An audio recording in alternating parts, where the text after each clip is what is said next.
Mari kita siapkan hati, kita datang dengan kerinduan, datang dengan hati yang benar-benar siap untuk menjumpai Tuhan, untuk menyiapkan hati ini untuk Tuhan.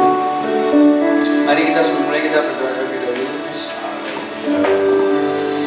Bapa dalam kerajaan surga Tuhan, terima kasih Tuhan, terima kasih untuk hari ini Tuhan. Terima kasih Tuhan untuk kasih setiamu Tuhan yang tak pernah berubah Tuhan dalam setiap kehidupan kami Bapa. Terima kasih Tuhan untuk penyertaan-Mu Tuhan, untuk setiap anugerah-Mu Tuhan. Kalau sampai hari ini Tuhan Kau masih menyertai kami Bapa. Terima kasih Tuhan, terima kasih Tuhan. Kami mau fokus Tuhan untuk Engkau.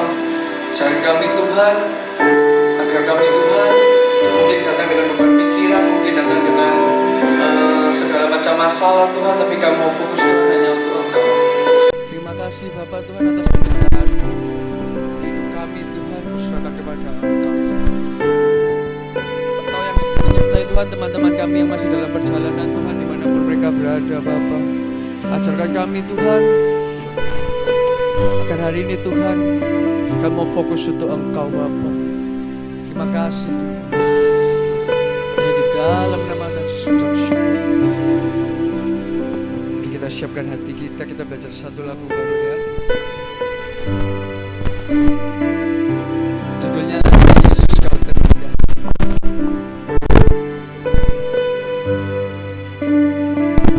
Kami katakan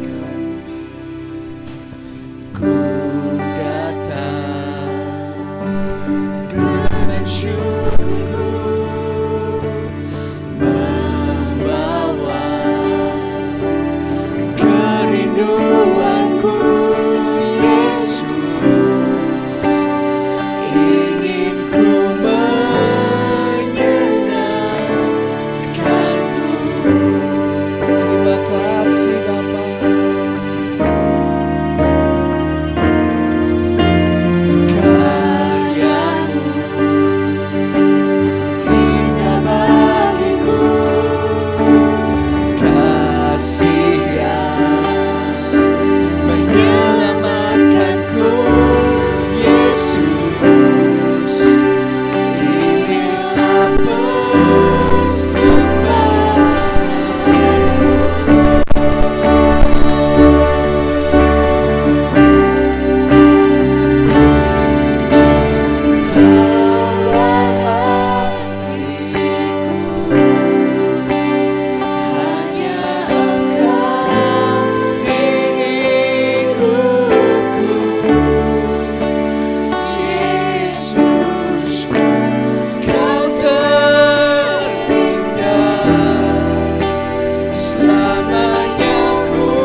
Kami datang menyembah-Mu Bapa. Terima kasih Tuhan. Ini hati kami Bapa.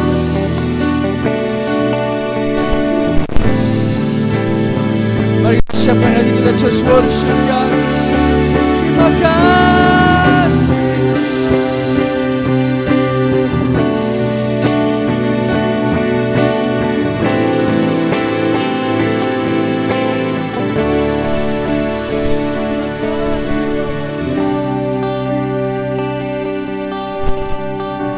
Kita semua bagi berdiri just worship God.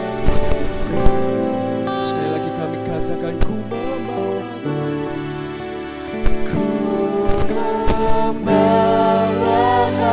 hatiku, hanya Engkau di hidupku, Tuhan Yesusku, Kau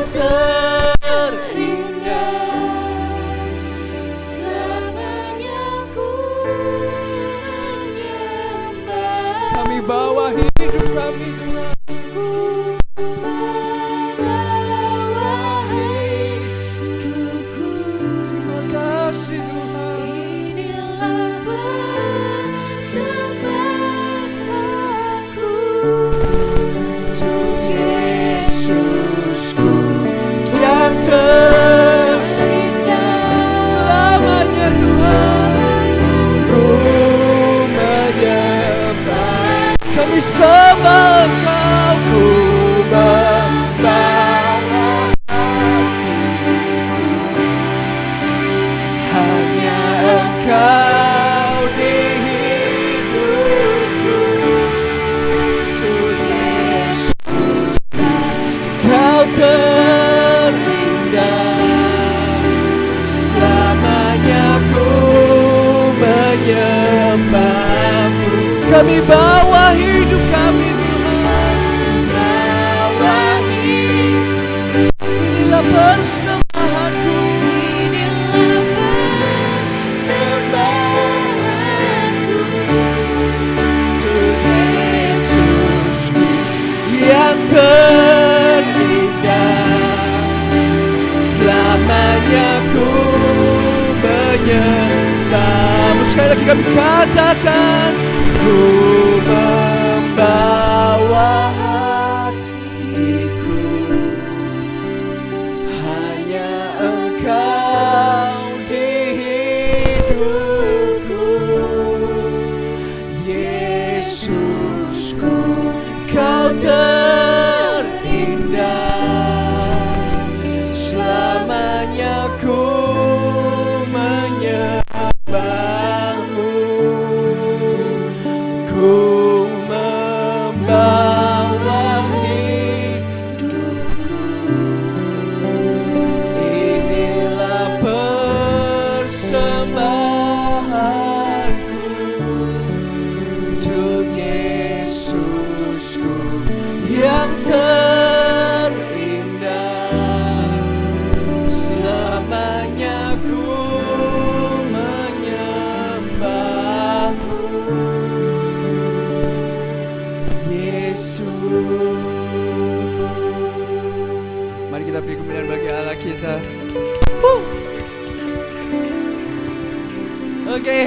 Yuk mari kita sebelum lebih semangat lagi buat Tuhan kita beri tos kanan kiri. Lebih semangat lagi buat Tuhan kita. Amin.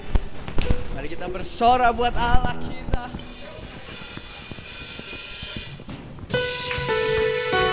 Lebih semangat lagi buat Tuhan kita. Come on. Here we go. Kami mau bersorak untuk Engkau.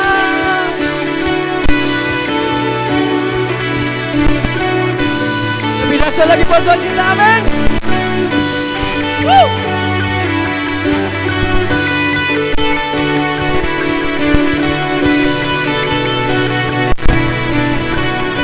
Kami katakan Kau batu karang yang teguh, kota benteng dan perisaiku, yang menang kalahkan maut,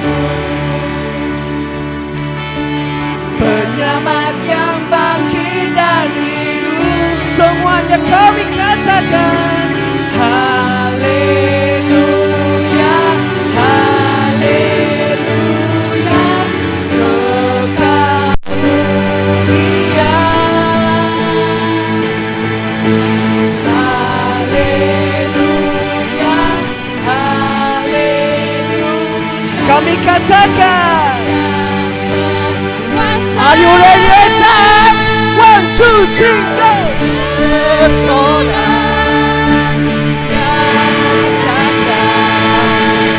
Yesus kaulah Tuhan, Kau Raja pemenang, bersorak, masyurkan. Yesus kaulah Tuhan, Juru Selamat dunia. Wow. Lebih semangat lagi buat Tuhan kita.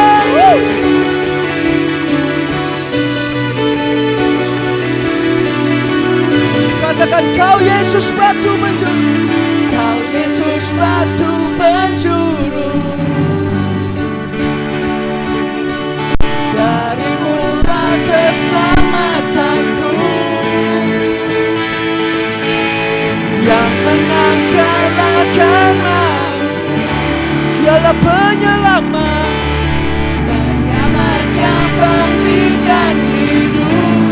Semuanya haleluya, haleluya, kekal mulia. Haleluya, haleluya. Lebih semangat lagi buat Tuhan kita. Are you ready? Come on. Give me that. Bersorak, Yesus kaulah Tuhan, Kau Raja pemenang, bersorak, masyurkan. Yesus kaulah Tuhan, Juru Selamat dunia. Oh, kita bungkuk tangan di atas kepala kita.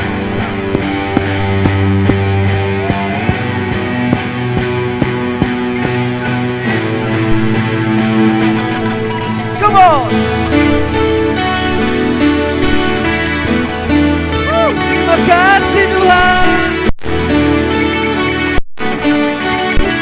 Kami katakan Agung perkasa, Agung dan perkasa, benar dan percaya.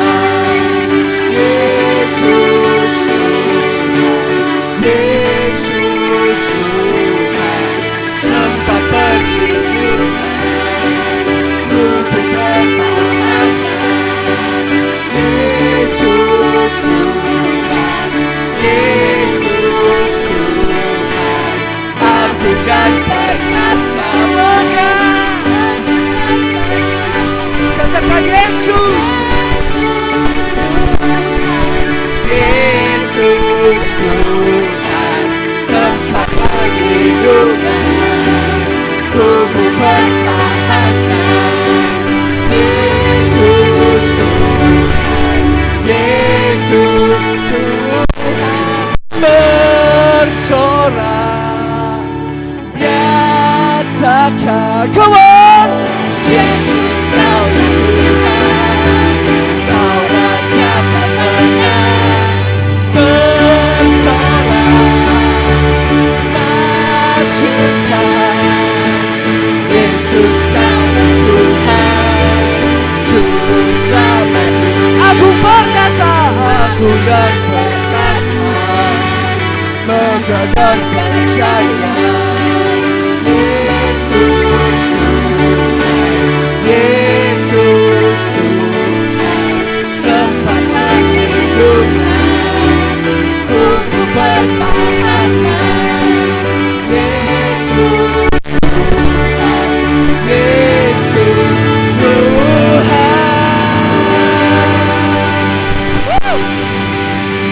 Puji-pujian bagi Allah kita.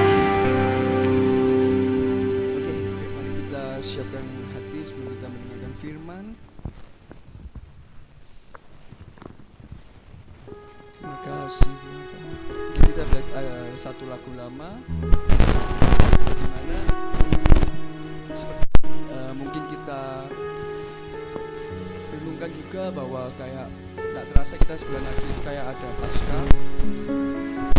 Firman seperti firman minggu lalu, di mana yang mungkin bowl yang gimana sih menjadi bowl yang utuh itu, yaitu pada saat kita ada masalah, pada saat kita mungkin ada sesuatu yang mungkin di luar perkiraan kita, ada sesuatu yang mungkin di luar kemampuan kita, bagaimana respon kita gitu, bagaimana pada saat kita menghadapi pikiran, mungkin ada rintangan yang mungkin kita tidak bisa lewati, apakah kita benar-benar berserah kepada Tuhan atau malah kita mengandalkan kekuatan kita gitu. Begitu juga dengan sebaliknya, pada saat kita tidak ada masalah sekalipun, apakah kita sudah merendahkan hati kita untuk tetap selalu mengandalkan Tuhan. Ya, mari kita benar-benar menghayati seperti yang Pak Agus sudah minggu lalu sampaikan. Kita mau menghayati setiap pengorbanan Tuhan, setiap anugerah Tuhan dalam setiap kehidupan kita. Just worship God. Terima kasih Bapa. Sampai kapanpun Tuhan. Terima kasih Yesus.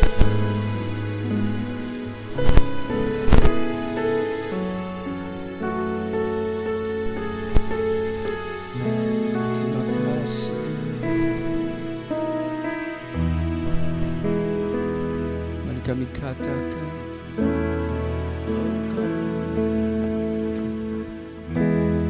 Engkaulah perisaiku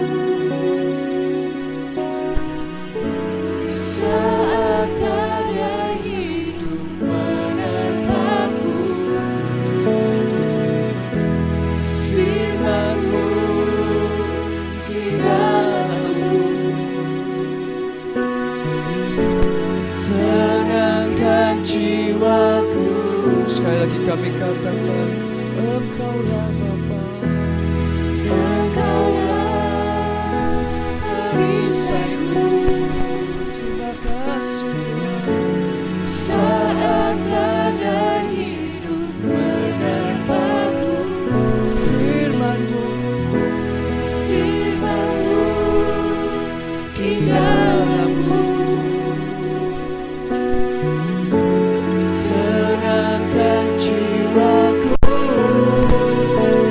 Ku kan berdiri di tengah badai dengan kekuatan yang Kau berikan. Sampai kapanpun ku kan bertahan, karena Yesus selalu menopang hidupku. Thank you God, thank you Lord. Kami katakan Engkaulah perisaiku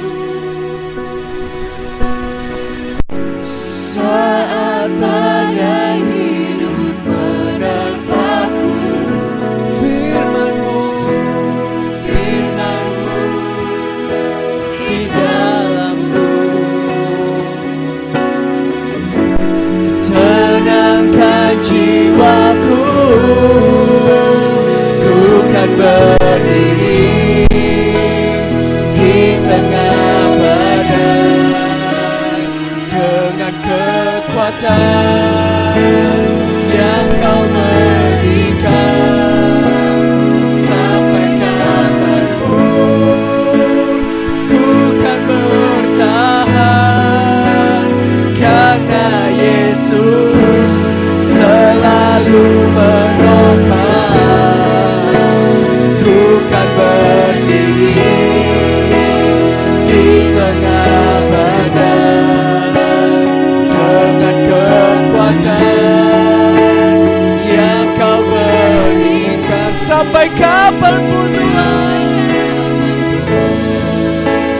ku kan bertahan, karena Yesus selalu menopang.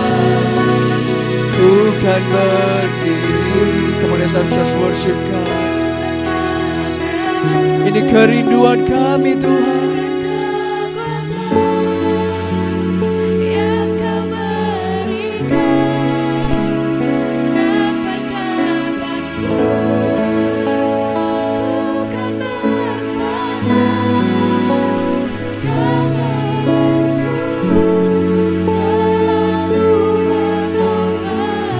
Kami katakan ku kan berdiri di tengah badai dengan kekuatan yang Kau berikan. Sampai kapanpun Tuhan, pun ku kan bertahan, karena Yesus selalu menopang. Ku kan berdiri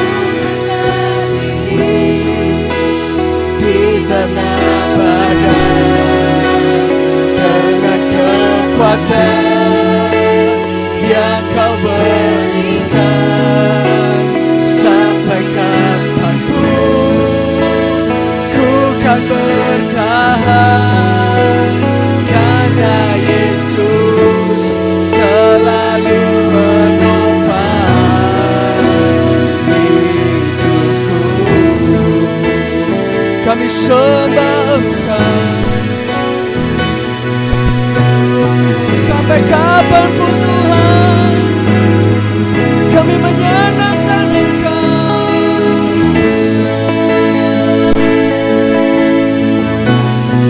Terima kasih Tuhan.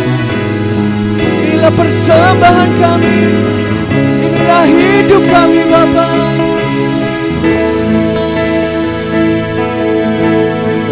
Terima kasih Tuhan.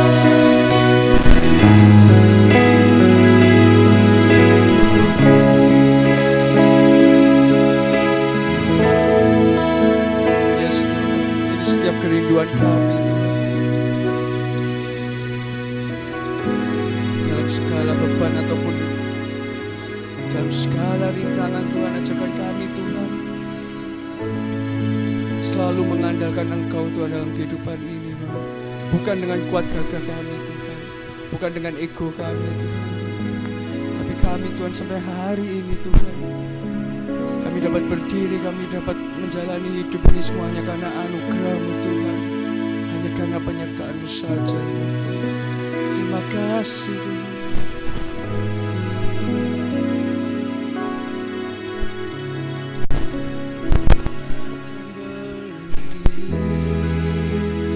Di tengah badai dengan kekuatan yang Kau berikan. Sampai kapanpun ku kan bertahan, karena Yesus selalu menopang. Sekali lagi kami katakan,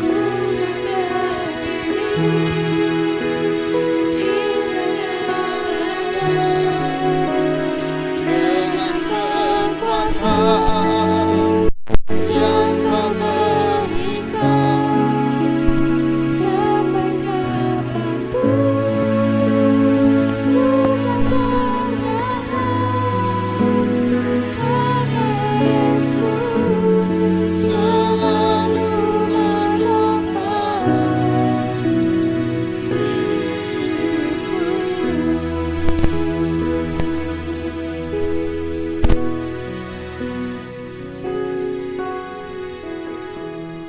Sebagaimana pujian ini Tuhan,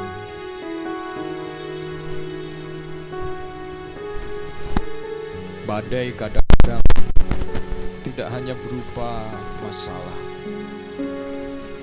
Badai kadang-kadang tidak berupa penderitaan. Tetapi segala sesuatu yang membuat iman kami goyah itu adalah badai. Bisa jadi kesenangan yang kami tidak sadari, yang membuat iman kami goyah, iman kami jauh dari Engkau, itu juga badai.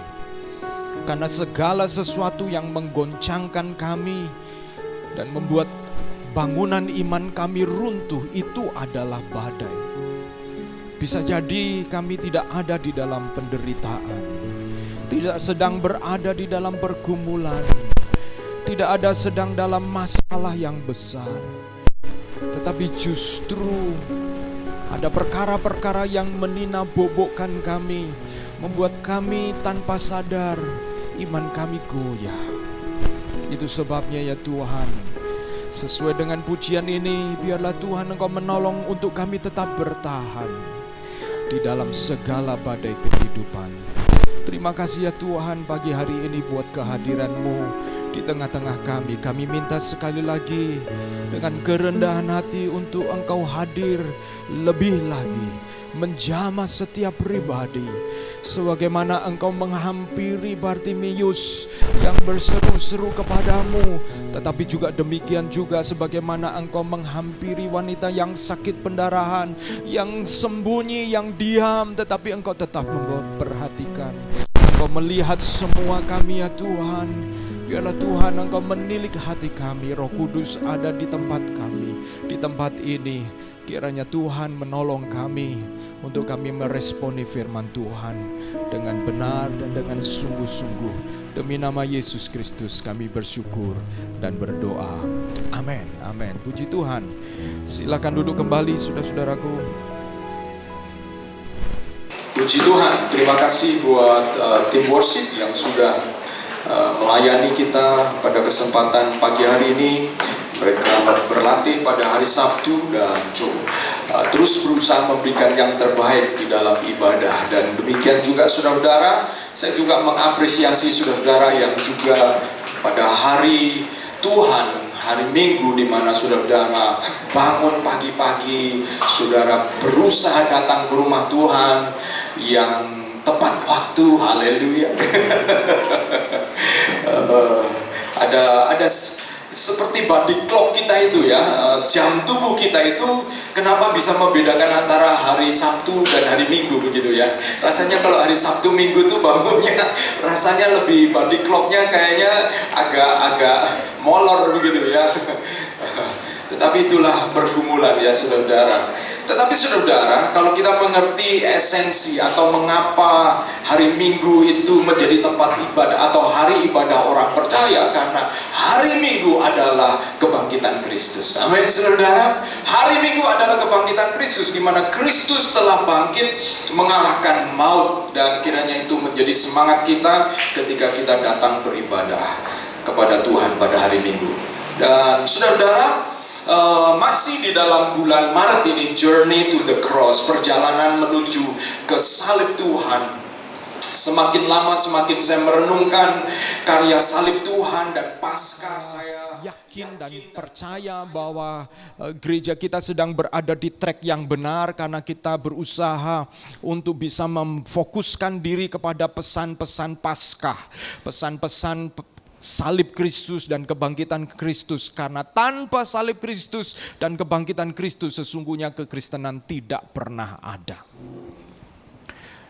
Ya, kekristenan tidak akan pernah ada tanpa salib Kristus, tanpa kebangkitan Kristus. Kristus boleh lahir, tetapi belum tentu kekristenan ada ketika Kristus hanya lahir saja. Sebab banyak tokoh yang lahir, tetapi pesan utama dari kekristenan kita adalah salib Kristus dan kebangkitan Kristus. Dan pagi hari ini saya akan berbicara tentang the cup broken make me whole. The cup, cawan. Ya, saya teringat cawan yang pernah saya dapatkan berapa tahun lalu. katanya ini dari Israel ya. Ada 2, satu untuk Ibu Lili, satu untuk saya. Dan waktu saya ambil cawan ini ya, cawan ini begitu indah ya. Saya yakin cawan Yesus yang Yesus pakai itu tidak seperti ini. Ini cawan-cawan kemungkinan di rumah-rumah orang kaya ya, saudara-saudara. Tetapi cawan yang dipakai oleh Yesus adalah cawan yang sederhana, cangkir yang sederhana. Dan tetapi saya mau mengambil cawan ini sebagai perenungan kita, karena sebenarnya kalau saudara memperhatikan hari-hari minggu sebelumnya, saya banyak mengambil benda-benda sebelum Paskah itu dimulai. Ya, kalau minggu yang pertama saya berbicara tentang buli-buli. Ya, saya berpikir tuh kalau kita ketemu barang-barangnya begitu ya, yang lalu saya coba cari di tempat penjualan, kayaknya yang benar-benar mewakili buli-buli kok nggak ada gitu ya. Jadi akan bagus juga kalau minggu pertama taruh buli-buli, minggu kedua itu bowl atau baskom, semacam baskom begitu ya. Lalu minggu ketiga ini adalah cawan. Dan saudara-saudara, mengapa saya mengambil cawan sebagai lambang dari brokenness, lambang dari kehancuran, saudara-saudara. Cawan sebagai lambang dari kehancuran, sebab saudara-saudara di dalam Matius pasal 28, Matius pasal ke-28, kita membaca di sana Matius pasal 28 ayat Matius pasal 26 ayat yang ke-28. Coba perhatikan di sana, Matius pasal 26 ayat yang ke-28.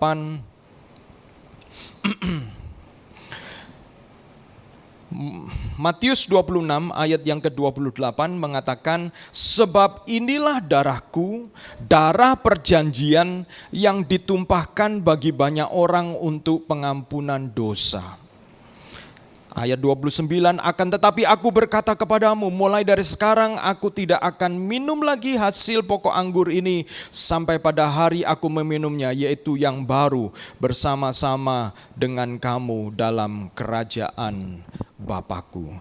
Saudara, Tuhan Yesus mengadakan perjamuan malam yang terakhir, dan kalau kita membaca Injil Matius pasal 26, sebenarnya di sana sudah ada ketegangan-ketegangan. Yesus sudah merasakan adanya saat-saat kematiannya sudah dekat.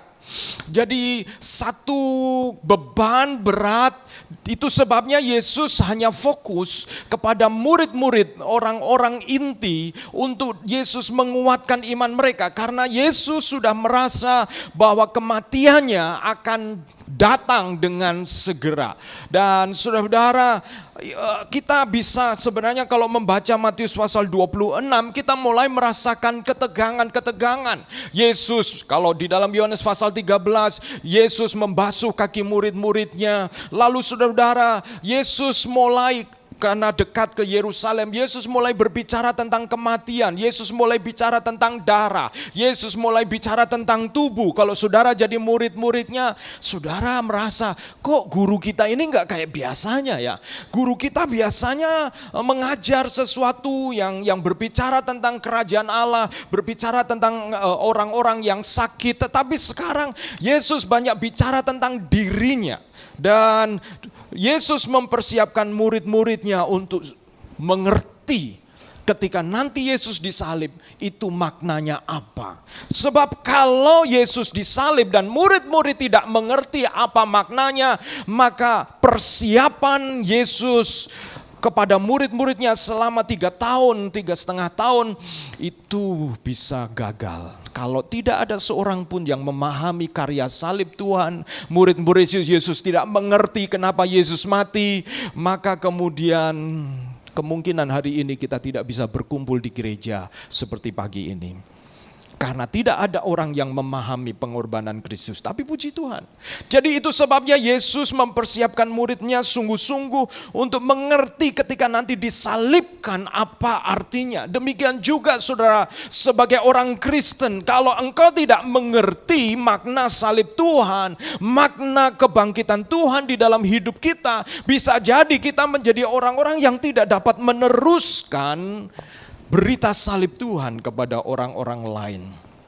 Nah, saudara-saudara, cawan itu melambangkan perjanjian yang menjamin pengampunan diberikan ketika ada pengakuan yang tulus dan penyerahan diri untuk bertobat. Ketika Yesus mengatakan, mengangkat cawan dan kemudian mengatakan, inilah darahku, darah perjanjian yang baru. Tentu murid-murid agak heran-heran ya. Yesus ini ngomong ini anggur, tapi kenapa mengatakan darah begitu ya saudara-saudara. Yesus seperti berhalusinasi begitu ya. Tetapi hari itu murid-murid pasti tidak paham apa maksudnya Yesus. Tetapi kita yang sudah melewati, kita akan coba memahaminya. Yang pertama tadi, cawan melambangkan perjanjian yang menjamin pengampunan. Kenapa cawan? Karena cawan ini berisi anggur yang merupakan lambang kehancuran. Air anggur itu terjadi karena buah anggur yang dihancurkan. Tanpa adanya air anggur yang dihancurkan, maka cawan ini tidak berfungsi dengan benar.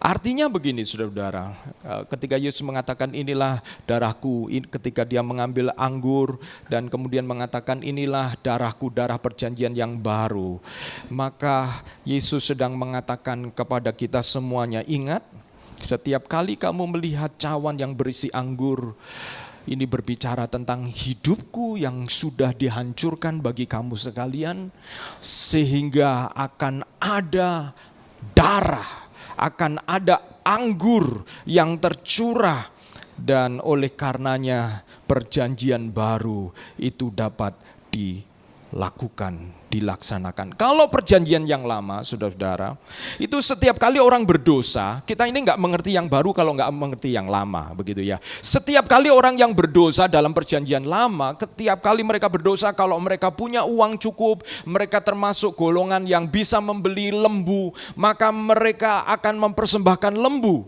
Darahnya dicurahkan, dan biasanya orang yang berdosa, orang yang bersalah itu akan datang dan kemudian tangan dari orang yang bersalah itu diletakkan di atas kepala binatang korban dan kemudian darahnya dicurahkan. Seolah-olah nyawa dari orang yang berdosa digantikan oleh darah binatang itu. Itu sebabnya dalam perjanjian lama orang nggak boleh makan darah. Kenapa? Karena darah melambangkan nyawa. Darah hanya boleh dalam tanda kutip itu diberikan kepada Tuhan saja. Sebab dia yang berhak menerima penggantian darah. Itu latar belakang mengapa Alkitab melarang makan darah perjanjian lama khususnya, saudara-saudara. Ada orang-orang tertentu yang makan darah ya. Kalau saya sudah diajar sejak kecil nggak makan darah, kecuali saya tidak sadar. Saya kalau sadar makan darah, saya biasanya ada semacam penolakan di dalam tubuh saya. Tetapi saudara-saudara, intinya bayangkan kalau saudara jadi orang-orang perjanjian lama, saudara-saudara mengalami setiap kali berdosa, saudara harus kemudian memulihkan hubungan dengan Tuhan dengan mempersembahkan korban. Harus ada darah yang dicurahkan. Itu sebabnya saudara-saudara, cawan ini melambangkan kehancuran. Cawan ini melambangkan kehidupan yang diserahkan kepada Tuhan. Nah, apa arti hancur? Kehancuran itu bisa berarti banyak hal. Itu bisa berarti berantakan, ketidaksempurnaan, itu bisa berarti hati yang hancur, kelemahan fisik kita. Berapa waktu yang lalu ada dulu dosen saya, kami datang menghibur dalam acara mesong di Grand Grand Haven ya, di Grand Haven. Dan saya mengenal mereka sebagai dosen saya dulu waktu masih mahasiswa, dan saya mendengar istrinya masuk rumah sakit dan dalam waktu 1 bulan kemudian istrinya dipanggil Tuhan. Kami kaget karena baru dengar saja masuk rumah sakit, katanya sakit kanker. Lalu kenapa bisa begitu mendadak? Kankernya ternyata sudah stadium 4, sudah stadium lanjut, dan ternyata sudah mengalami metastasis, yaitu menjalar kemana-mana. Dan karena kebetulan mereka ini dulu wali kelas saya waktu masih di Sati, saudara-saudara. Akhirnya waktu kami mesong, kami datang, saya memperhatikan sang suami. Jadi sebenarnya yang sakit-sakitan itu suaminya, saudara-saudara ya. Suaminya ini sakit-sakitan. Asma, lever, banyak sakitnya. Kami ini kaget karena yang meninggal duluan yang wanita gitu ya. Jadi yang sakit itu yang banyak sakit itu suaminya, sehingga sang istri ini membuat dirinya kuat, selalu melayani, selalu berusaha memberi yang terbaik kepada suami karena suaminya sakit-sakitan, saudara-saudara. Dan ketika sang istri meninggal dunia, saya melihat bapak ini dia hancur. Dia berdiri saja tidak kuat. Dan waktu saya ajak bicara memang menjawab pertanyaan-pertanyaan saya, tetapi saya merasa dia seperti tidak benar-benar bisa bersedih karena mungkin begitu kaget, dia tidak menyangka istrinya itu selama sekian waktu dia tidak tahu bahwa istrinya telah menderita sakit kanker kemungkinan lama. Wah, itu jauh lebih menghancurkan hati. Kenapa dia tidak? Mungkinkah karena sang istri tidak mau membebani? Saya waktu mendengar kisah bagaimana ternyata sang istri menanggung penderitaan sendiri dan dia tidak mau membebani suaminya yang sakit-sakitan. Aduh, saya merasa kasihan sekali ini ibu ini ya, dia menanggung penderitaan dan dia berpura-pura kuat di hadapan suaminya, padahal sebenarnya ada sesuatu yang mengancam hidupnya. Sampai seketika dia meninggal dunia, baru diketahui bahwa ternyata kemungkinan besar sang istri telah menderita sakit kanker itu beberapa waktu sebelumnya tanpa diketahui oleh suaminya. Saudara-saudara, kehancuran itu tidak semata-mata sesuatu yang kita bisa lihat. Kehancuran itu bukan sesuatu yang kadang-kadang kita bisa terka bahkan kepada orang yang terdekat sekalipun. Kadang-kadang kita tidak tahu bahwa sebenarnya dia sedang hancur untuk kita. Saya menangkap sang istri hancur supaya suami tetap merasa dia terlayani dengan baik, dia tetap merasa aman. Dan saudara saya yakin sang suami terpukul, kenapa saya tidak bisa tahu bahwa dia sedang sakit. Saudara, 1 bulan sebelum meninggal baru diketahui kansernya stadium 4 dan tidak mungkin baru diketahui langsung stadium 4. Itu adalah mengalami proses seganas-ganasnya kanser itu. Tidak mungkin secepat itu, dan setelah coba diruntuh didengar, rupanya ada orang-orang lain yang pernah ditanya oleh sang istri tentang ciri-ciri sakit kanker itu 2 tahun sebelumnya. Rupanya dia sudah merasa. Saudara-saudara, kehancuran tidak selalu kita bisa melihat, tidak selalu bahkan kemudian orang yang mengalaminya terus dapat terbuka. Tetapi saudara-saudara, ketika kita berbicara tentang Paskah, maka Yesus menawarkan cawan ini kepada saudara dan saya untuk kita mengerti bahwa Yesus telah hancur untuk saudara dan saya supaya kehancuran kita itu bisa diterima oleh Dia. Nah, saudara, saya mengajak kita untuk membaca satu contoh. Saya berikan satu contoh kehancuran. 2 Samuel pasal 12 ayat 1 sampai 12. Saya akan bacakan bagi kita. 2 Samuel pasal 12 ayat 1 sampai 12 mengatakan demikian. Tuhan mengutus Nathan kepada Daud. Ini kisah kejatuhan Daud. Sesudah Daud dalam pasal 11 2 Samuel itu jatuh dengan Batsheba, lalu datanglah Nathan.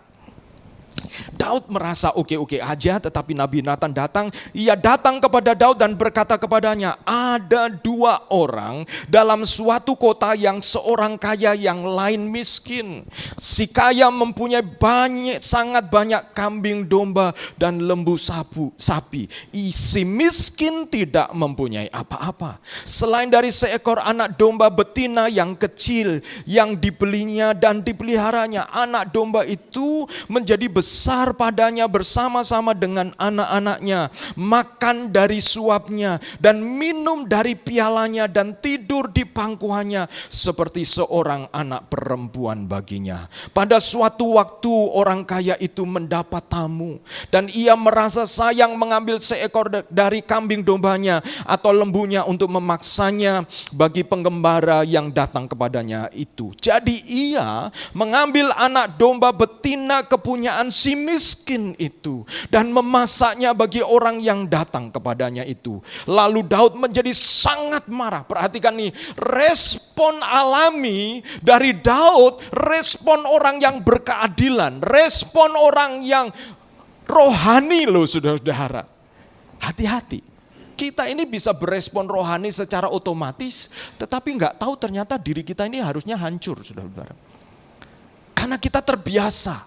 Hati-hati. Perhatikan, Daud menjadi sangat marah. Dia spontan marah karena orang itu. Dan ia berkata kepada Nathan, demi Tuhan yang hidup, orang yang melakukan itu harus dihukum mati.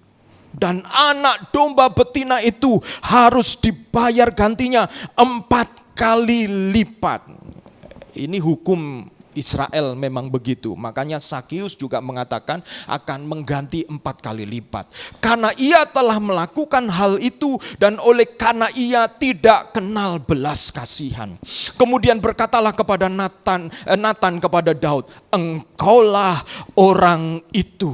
Beginilah firman Tuhan Allah Israel, akulah yang mengurapi engkau menjadi raja atas Israel dan akulah yang melepaskan engkau dari tangan Saul. Telah kuberikan isi rumah Tuhanmu kepadamu dan istri-istri Tuhanmu ke dalam pangkuanmu. Wow saudara-saudara, istrinya Daud juga banyak. Ini jangan ditiru ya saudara-saudara. Ini bukan berarti diizinkan, tetapi itu budaya pada waktu itu yang memang firman Tuhan sedang mentransformasi orang. Aku telah memberikan kepadamu kaum Israel dan Yehuda dan seandainya itu belum cukup, tentu ku tambah lagi ini dan itu kepadamu. Seolah Tuhan mengatakan melalui Nathan, aku ini kurang apa kepadamu? Aku sudah memberikan ini itu, aku sudah melakukan yang terbaik. Nemene. Kamu ini nemen. Apa nemen ini ya? Keterlaluan. Kamu ini keterlaluan. Mengapa? Ayat 9, engkau menghina Tuhan dengan melakukan apa yang jahat di matanya. Uria orang Het itu bukan orang Israel, Uria itu. Kamu ini bikin malu. Uria itu bukan orang Israel, tetapi dia loyal kepadamu. Bayangkan saudara-saudara, orang Het bukan orang Israel, tapi dia mau jadi prajuritnya. Daud, bahkan ayat 11 sebelumnya mengatakan, Daud waktu mengatakan kepada Uria, karena Daud sudah berbuat jahat, berzina dengan Batsheba, dan kemudian Uria suaminya pulang, dia mulai rasa bersalah. Ini. Lalu kemudian Daud mengatakan kepada Uria, kamu sudah tinggal istrimu ini lama, kamu perang. Coba kamu pulang aja. Kamu pulang, kamu tidur dengan istrimu. Tapi bayangkan Uria itu bisa ngomong gini, saudara-saudara. Uria bisa ngomong gini, tidak Tuanku. Masakan teman-temanku para prajurit ini loh, siap siaga, waspada. Masa aku menikmati kesenangan bersama dengan istriku? No way. Bayangkan betapa Uria ini loyal.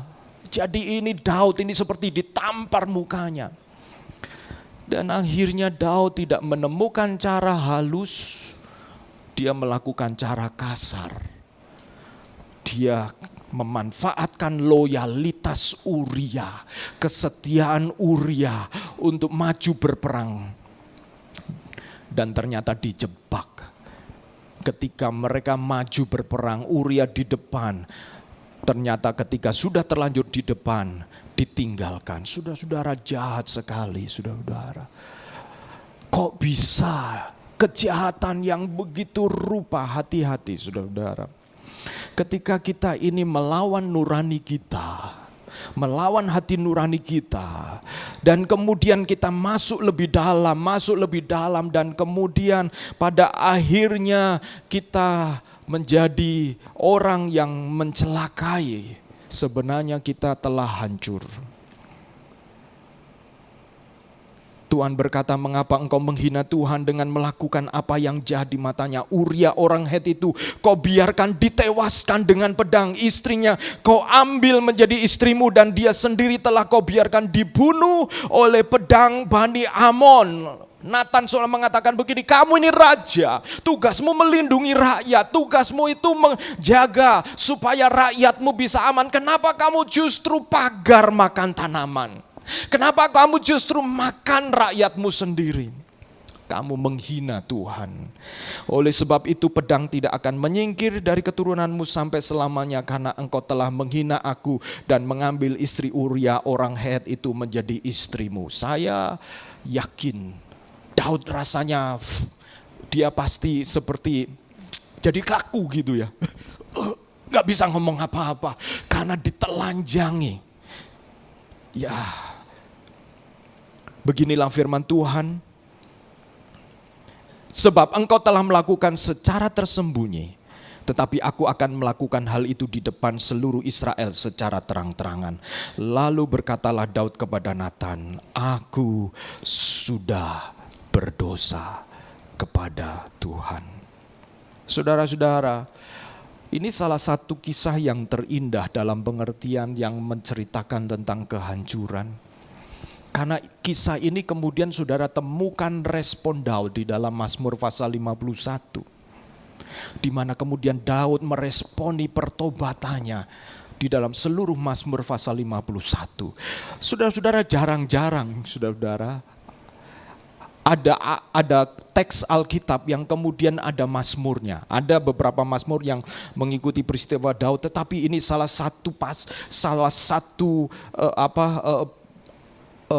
penjelasan tentang apa yang terjadi di dalam hati Daud itu di dalam Mazmur 51. Sehingga Mazmur 51 mulai ayat 3 sampai 6 saya bacakan ini respon Daud. Kasihanilah aku ya Allah menurut kasih setiamu, hapuskanlah pelanggaranku menurut rahmatmu yang besar.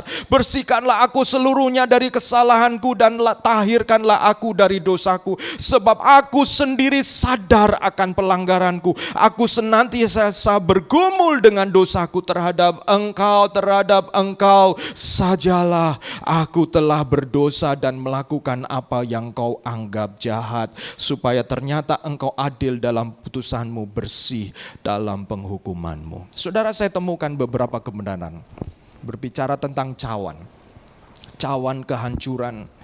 Saudara-saudara, secara umum yang pertama, manusia itu sulit mengakui keberadaan yang sesungguhnya. Secara umum manusia itu sulit untuk terbuka. Secara umum manusia itu ingin terlihat baik-baik saja. Bukan hanya ingin terlihat baik-baik saja, tapi dalam kasus Daud, dia telah mengubur hati nuraninya dan kemudian menjalankan aktivitas sehari-hari sebagai raja yang mengadili, raja yang menyelesaikan masalah, sementara bau busuk dosanya dia simpan baik-baik sampai dia lupa bahwa dia telah berbuat dosa. Bisakah kita lupa akan dosa kita? Bisa. Kenapa? Karena saking biasanya kita praktek hal-hal kebiasaan yang benar sampai kita lupa bahwa sebenarnya kita menyimpan bangkai di dalam hidup kita, saudara-saudara. Sehingga kita lihat respon Daud begitu spontan ketika Nathan mengatakan tentang ada orang kaya yang tega-teganya ngambil satu-satunya domba yang dipelihara sedemikian rupa dengan penuh kasih sayang. Sementara orang kaya itu banyak yang dia miliki, dia tinggal tutup mata ambil saja bisa. Tetapi kenapa? Itulah manusia, saudara-saudara. Secara umum manusia itu sulit mengakui keberadaan yang sesungguhnya. Mengapa? Karena ketika manusia terbuka, manusia itu menjadi, dalam bahasa Inggris, vulnerable. Manusia menjadi rentan. Ya. Ketika kita terbuka, ketika saudara terbuka kepada pasanganmu, kalau tingkat kepercayaannya itu belum benar-benar dibangun secara kuat, saya yakin engkau tidak akan mudah terbuka kepada dia. Ya. Terbuka untuk dia bisa menerima kita, iya. Tapi terbuka untuk sesuatu yang sementara kita masih menggumulinya, belum tentu kita bisa terbuka. Karena memang pada dasarnya manusia secara umum sulit mengakui keberadaannya. Seperti Daud, saudara-saudara. Mengapa kita sulit mengakui keberadaan kita sesungguhnya? Yaitu tadi, karena ketika kita menjadi terbuka, kita mudah diserang, kita mudah ditinggalkan. Ada ketakutan-ketakutan kita bisa ditinggalkan, bahkan dimanfaatkan keterbukaan kita. Ada ketakutan yang besar di balik pengakuan kita. Namun saudara-saudara, cawan dosa, kepalsuan, keangkuhan, pemberontakan, penipuan, dan semua yang tidak berkenan di hadapan Tuhan itu telah diminum oleh Yesus Kristus di Taman Getsemani. Saudara, menarik, di dalam pasal yang sama, pasal 26, tadi ayat 28, Yesus mengatakan, inilah cawanku.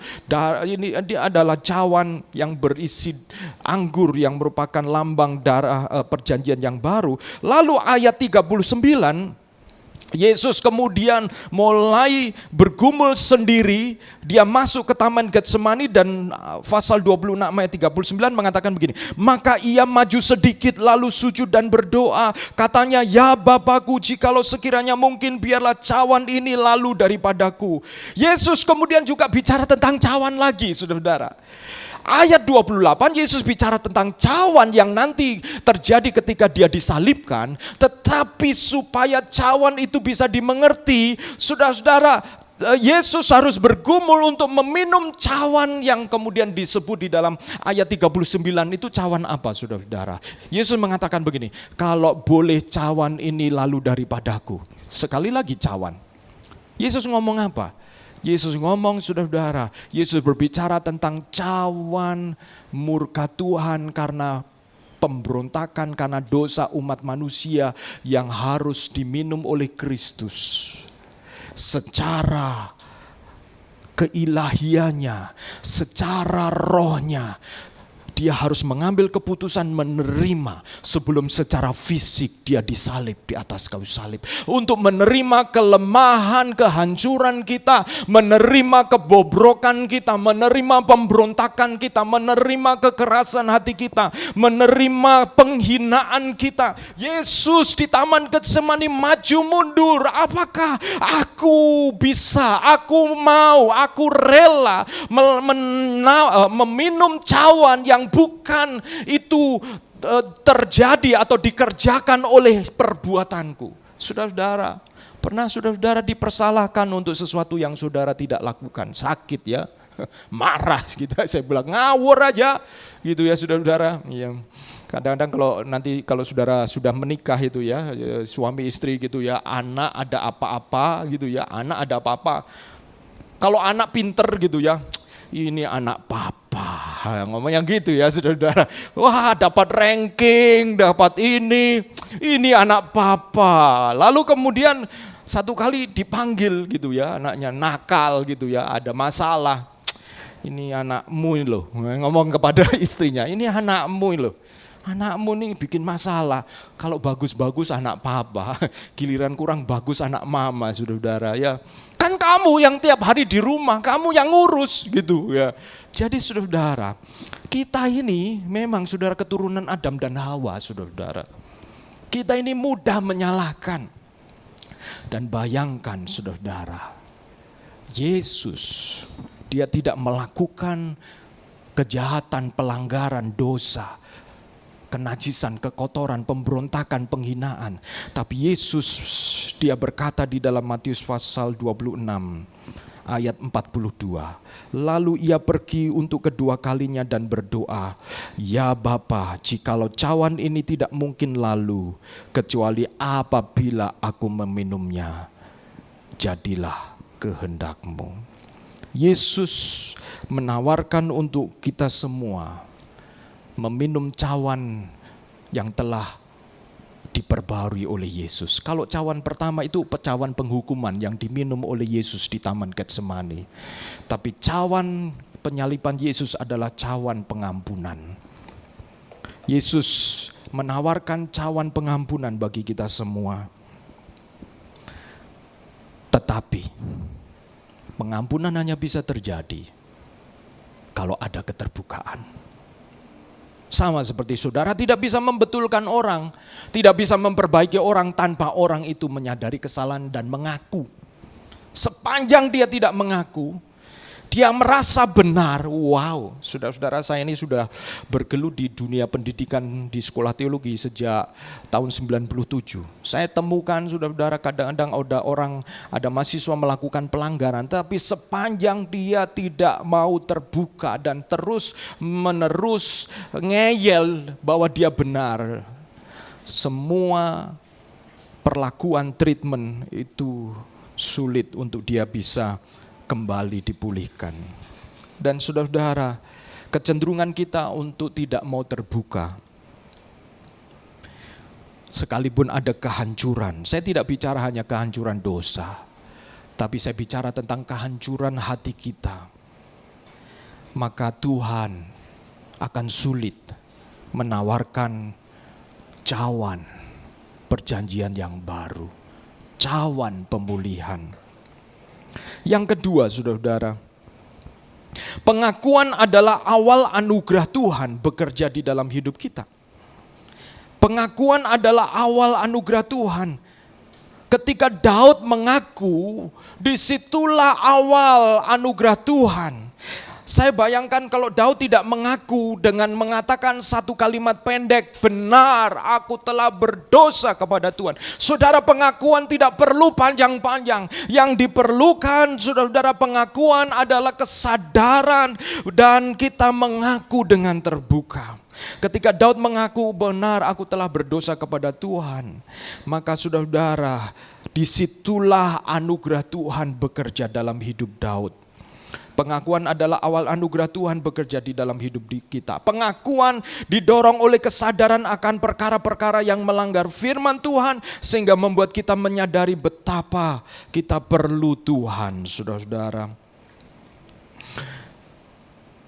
Bicara tentang pengakuan, itu di dalam 1 Yohanes pasal 1 ayat 9 mengatakan begini, "Jika kita mengaku dosa kita, maka Ia adalah setia dan adil, sehingga Ia akan mengampuni segala dosa kita dan menyucikan kita dari segala kejahatan. Jika kita berkata bahwa kita tidak ada berbuat dosa, maka kita membuat Dia menjadi pendusta dan firman-Nya tidak ada di dalam kita." Saudara, selama kita masih hidup di dunia, kita masih harus bergumul, berperang melawan dosa dan keinginan daging. Pengakuan adalah pintu anugerah Tuhan bekerja dalam hidup saya dan saudara-saudara. Pengakuan harus murni, menyadari kesalahannya sendiri, menyadari kehancurannya tanpa menyalahkan orang lain. Kalau saudara dan saya mengaku, jangan pakai embel-embel seolah-olah ini kita korban. Menarik, dalam pengakuan Daud di dalam Mazmur pasal 51, dia mengatakan ayat yang ke-6, dia mengatakan begini, terhadap engkau sajalah aku telah berdosa dan melakukan apa yang kau anggap jahat, supaya ternyata engkau adil dalam putusanmu, bersih dalam penghukumanmu. Saya tidak menemukan Daud dalam pengakuannya, aku ini begini karena orang tuaku. Saudara-saudara, ada pendekatan psikologis yang memang kita ini dipengaruhi oleh masa lalu kita. Tapi itu tidak membuat kita terlepas bahwa sebenarnya kita juga kita jugalah yang mengambil keputusan. Satu kali ada seorang yang datang mengaku kepada saya dan kemudian dia mengaku, Pak, saya jatuh begini-begini dalam dosa seperti ini. Mungkin karena saya ini waktu masa kecil saya kurang kasih sayang papa saya. Oke. Saya bilang, kamu tahu dari mana gitu bahwa kamu kurang kasih sayang? Iya. Karena ada yang datang mengaku, Pak, saya jatuh dalam begini dan itu karena saya kurang pelukan papa saya. Sehingga saya suka memeluk yang lain. Gombal, saya bilang. Kamu pikir ketika kamu melakukan itu kamu ingat bahwa itu bisa menggantikan pelukan papamu. Dan saudara saya katakan, saya kasih tahu ya, papamu ini golongan lama. Kamu pikir bentuk atau bahasa kasih sayangnya dengan memeluk, kamu termakan film, saya bilang gitu. Kamu termakan film. Golongan orang tua dulu ya, ayah saya itu jarang memeluk ya saudara-saudara. Jarang memeluk. Ya, mungkin generasi-generasi yang muda aja sekarang itu menyatakan bahasa kasih itu lebih affection, itu lebih lebih demonstratif gitu ya. Karena kita udah dipengaruhi oleh budaya. Tapi orang dulu cara mereka menyatakan kasih itu beda. Kadang-kadang juga ngomong I love you aja gak keluar dari mulutnya loh saudara-saudara. Apakah mereka tidak mengasihi anak-anaknya? Mereka mengasihi tetapi dengan cara mereka. Dan saya katakan, kamu ukur cinta orang tuamu dengan ukuran sekarang, kamu gak paham. Yang salah karena kamu pakai ukurannya. Sehingga kamu berpikir begini begitu. Dan saudara Daud ketika dia mengaku, dia mengatakan bahwa terhadap engkau sajalah aku telah berdosa. Dia menyadari ini antara I and you, saya dan Tuhan, that's all saudara. Ketika kita mengaku kehancuran kita, lepaskan dari perasaan menyalahkan orang lain. Karena kalau itu terjadi, pengakuan kita itu tidak menjadi obat yang kuat bagi kita, saudara-saudara. Kehancuran hati adalah yang ketiga, awal kebebasan Tuhan memulihkan kita. Kalau anugerah Tuhan sudah bekerja, maka Tuhan bisa memulihkan kita. Amsal pasal 51 ayat 19 mengatakan begini, korban sembelian kepada Allah ialah jiwa yang hancur, hati yang patah, dan remuk tidak akan kau pandang hina, ya Allah. Pernahkah saudara merasa kehancuran dan saudara terbuka kepada Tuhan?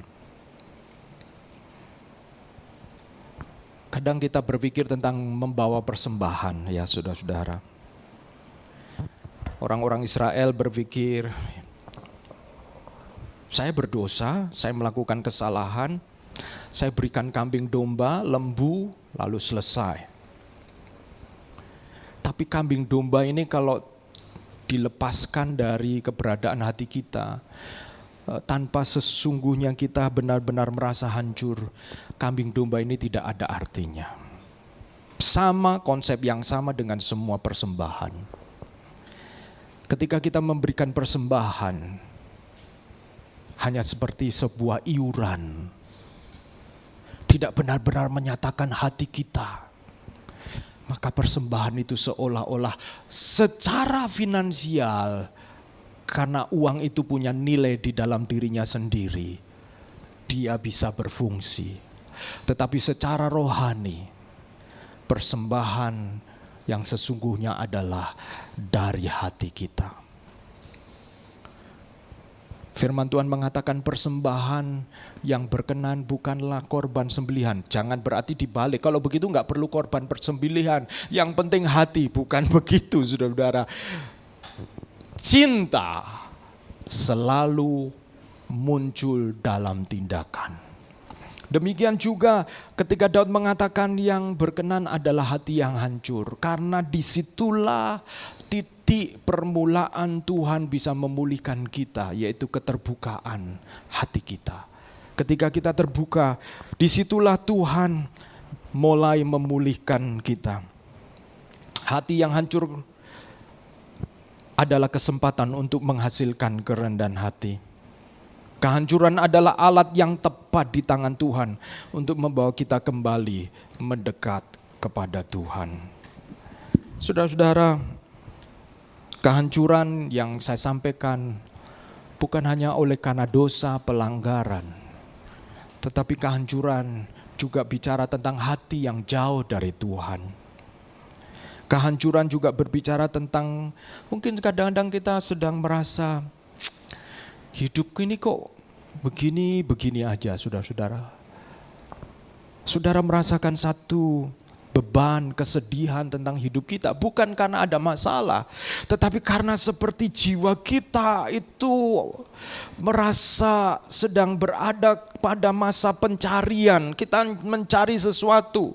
Saudara perlu dihancurkan di hadapan Tuhan. Saudara perlu mengaku kehancuran keperluan kita kepada Tuhan.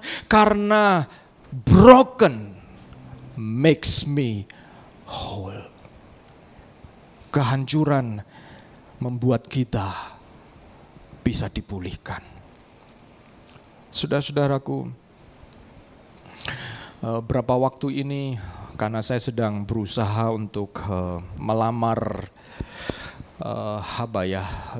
mengambil studi begitu ya. Jadi saya ini merasa, Tuhan, ini otakku ini kok enggak kayak dulu gitu ya, saudara. Dulu itu saya nama dengan cepat itu hafal. Sekarang menghafal nama itu harus beberapa kali, 2-3 kali saya pastikan dan kemudian hafal.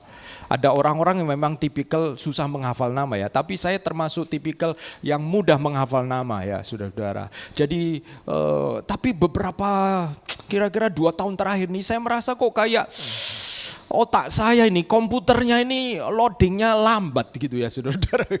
Dan saya merasa Tuhan bergumul sekali. Tuhan, otak yang seperti ini mau sekolah lagi ini, saudara-saudara. Saya bilang, wah kalau saya tunda makin parah lagi. Tapi beberapa waktu yang lalu, saudara-saudara, saya dihiburkan ada satu ibu-ibu yang diwawancara di Kick Andy. Kick Andy itu ibu siapa itu ya, tinggal di Jakarta. Dia mengambil S1, kalau saya tidak salah umur 66 tahun. Selesai S1 itu umur 70, saudara-saudara. Dan dia lanjut S2, saudara-saudara.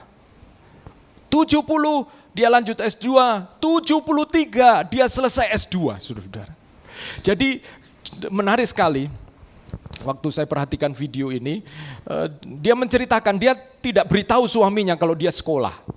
Jadi dia diam-diam saja, dia mendaftar, dia pergi, dan kemudian sampai satu kali suaminya, kamu ini kenapa? Kok tiap ini pergi dan lain sebagainya. Akhirnya dia terbuka. Dia mengatakan, saya kalau cerita suami saya, pasti suami saya tidak setuju kalau saya sekolah. Jadi kalau waktu dia selesai S1, suaminya nggak tahu bahwa dia itu menyelesaikan. Sampai pada waktu wisuda, baru suaminya tahu bahwa isinya ini sekolah S1, saudara-saudara. Dan kemudian waktu saya perhatikan ini orang 66 tahun dia baru ambil S1 gitu ya, saudara-saudara. Nah, waktu saya coba apply gitu ya, saya mulai mengisi persyaratan-persyaratan dan waktu saya mulai menulis, karena untuk S3 itu perlu semacam paper begitu ya, saudara-saudara. Saya memang mengajar, tapi kemudian nulis paper itu bukan sebuah pekerjaan yang sering saya lakukan. Dan apalagi nulis dalam bahasa Inggris, dan waktu saya mencoba membaca, saya merasa Tuhan, saya nggak sanggup Tuhan. Saya nggak sanggup. Dan saya merasa Tuhan, apa mungkin saya ini, dan saya memberanikan diri waktu yang lalu dalam pendaftaran itu saya janjian untuk ketemu secara Zoom, ketemu dengan direktur programnya, Dan ketika bertemu, ya dia mengatakan saya tunggu aplikasinya. Kalau memang semua diterima nanti tanggal 15 Mei itu akan kuliah yang pertama. Jadi saudara-saudara, dan dalam kondisi seperti ini, dalam semua kesibukan pelayanan saya, tanggung jawab saya merasa, Tuhan, saya nggak sanggup Tuhan. Belum nanti kalau ujian gimana ya Tuhan? Gitu ya saudara. Lupa. Pernahkah saudara sudah pelajari dan tiba-tiba lupa? Itu kan menyakitkan sekali. Lain kalau saudara nggak belajar, itu bukan lupa, memang nggak tahu saudara. Tapi kalau kita belajar dan tiba-tiba blank, itu seperti mau marah-marah kepada siapa. Dan saya takut sekali dalam keadaan seperti ini. Saya terbuka kepada saudara-saudara, ini menjadi vulnerable ya, menjadi rentan. Tetapi waktu saya merenungkan firman Tuhan yang saya persiapkan ini, dan seperti Yesus kemudian mengatakan, menawarkan cawan kehancuran yang telah dia kerjakan. Yesus telah hancur untuk saya. Dan oleh karena kehancuran Yesus, ada kesempatan untuk pemulihan. Saya ada pengharapan, saudara. Saya di dalam doa saya mengatakan, Tuhan, saya merasa tidak sanggup, saya merasa hancur di hadapan Engkau. Tapi terimalah kehancuran saya. Begitu saya terbuka, saudara, saya menangis di hadapan Tuhan. Saya mengatakan, saya tidak berbuat dosa, saudara. Tetapi kadang-kadang kehancuran itu bukan soal dosa saja. Sometimes ada sesuatu yang sedang membuat diri saudara hancur. Saudara tidak ada di dalam keadaan berdosa. Tapi saudara-saudara ada di dalam satu kondisi di mana saudara tidak bisa punya kendali. Saudara tidak punya kontrol dengan apa yang akan terjadi, dengan ketakutanmu, dengan kekhawatiranmu. Kita bisa mengatakan serahkanlah segala kekhawatiranmu. Tapi faktanya kita terus dihantui oleh kekhawatiran itu. Itulah yang membuat kita hancur, saudara-saudara. Karena kita melihat kenyataan di depan mata kita. Yesus menawarkan cawan pemulihan yang berisi darah perjanjian baru, di mana kehancuran kita ditanggung di atas kayu salib. Saya membuka kesempatan buat saudara-saudara terbuka tentang keberadaan diri kita. Ketika saya terbuka, saya tidak pusing lagi dengan apa yang akan terjadi. Apakah saya diterima, tidak diterima. Saya bilang, I just do it. I'll do my best. Dan ketika ada dorongan itu, kekhawatiran sirna, ketakutan sirna, dan ada kekuatan sukacita. Amin, saudara.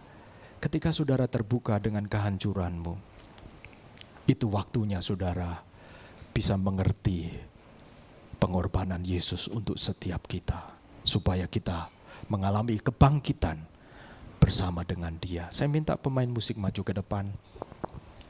Saya mengasihi jemaat, saya mengasihi saudara-saudara. Itu sebabnya buat saya sebuah pergumulan tersendiri, ya. Pergumulan tersendiri untuk saya bisa mencoba membuat balance. Saya mengasihi Tuhan, saya mengasihi pelayanan. I just do it. Saya lakukan saja. I just do my best. Kalau gagal, Tuhan tahu bahwa saya sudah belajar melakukan yang terbaik. Tuhan bisa menolong kegagalan kita. Karena itu menyangkut kemuliaannya. Tuhan tidak akan permalukan saudara-saudara. Tuhan tidak akan melakukannya. Mari kita nyanyikan pujian ini, saudara-saudara. Ku milikmu sebagai sebuah pernyataan iman. Saudara-saudara, sebelum kita nyanyi, maaf. Saya mau terakhir nih ya. Saya baca sekali lagi Bunda Teresa ya. Kita kagum dengan Bunda Teresa. Kita melihat Bunda Teresa ini seperti dewa begitu ya, seperti luar biasa. Tapi satu kali dia diwawancarai oleh seorang reporter. Bunda Teresa dari Kalkuta ketika berhadapan dengan seorang reporter. Bunda Teresa yang ketika melihat orang kusta, dia bisa mengambil perban, dia bisa bersihkan, dia bisa tampung orang-orang itu. Kasih yang seperti begitu tidak mungkin keluar dari diri seorang Bunda Teresa, manusia biasa. Tetapi kemudian ketika dia diwawancari oleh seorang reporter, dan reporter itu bertanya kepada Bunda Teresa. Dia mengatakan begini, bahwa dia, reporter itu, tidak akan pernah mau bekerja seperti suster walau digaji $1.000 per hari. Dia mengatakan, saya tidak mau bekerja seperti yang engkau lakukan, Mother Teresa. Lalu apa jawaban Mother Teresa? Mother Teresa kemudian mengatakan begini, saya pun tidak mau.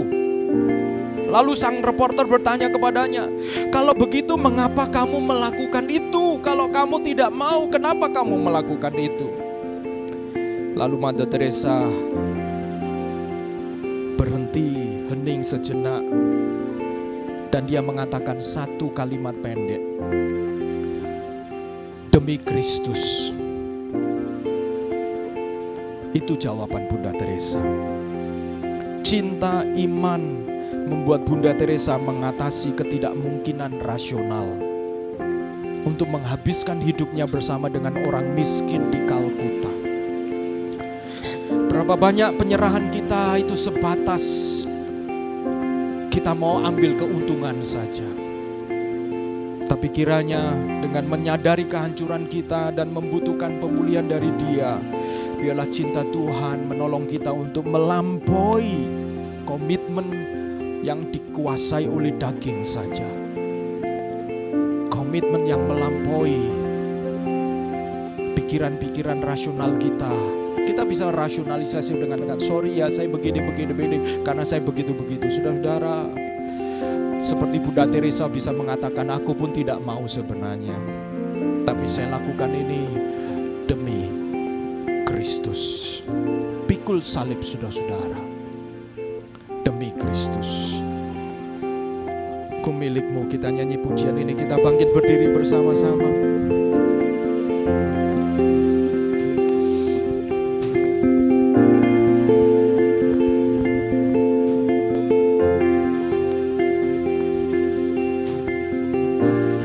Dalam kesesakanku Kau beri kedamaianmu, dalam keraguan ku temukan wajahmu.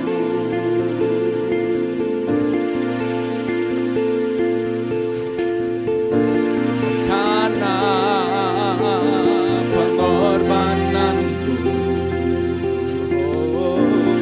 Kau jadikanku baru.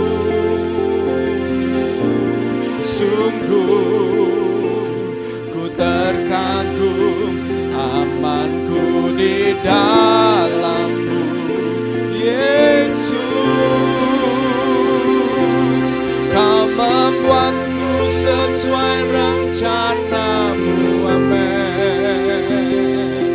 Kau memegang sebab musim hidupku.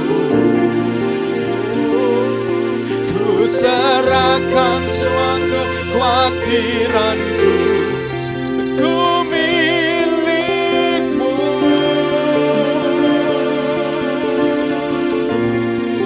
Karena pengorbanan-Mu, karena pengorbanan, Kau jadikanku baru. Kau jadikanku baru. Sungguh ku terkagum, amanku di dalam-Mu, Yesus.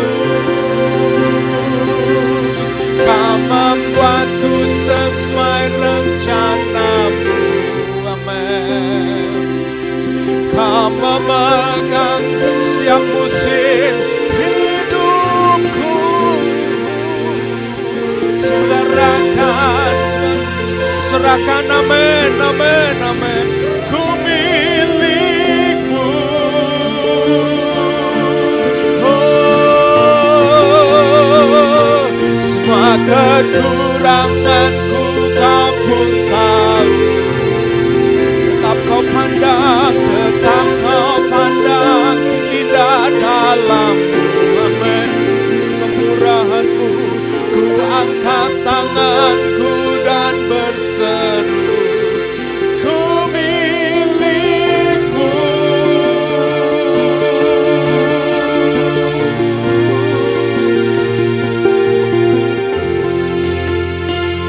Amin. Hallelujah. I am yours. Now forever in your grace I surrender. You are mine. Now forever I'm alive in your word. I am yours. I am yours. Now forever in your grace I surrender. Hallelujah. Oh, forever I'm alive in your word. Kau membuatku sesuai rencanamu. Amin. Kau memegang setiap musim hidupku. Ku serahkan semua kekhawatiranku. Ku milikmu. Semua kekuranganku amin. Haleluya, haleluya.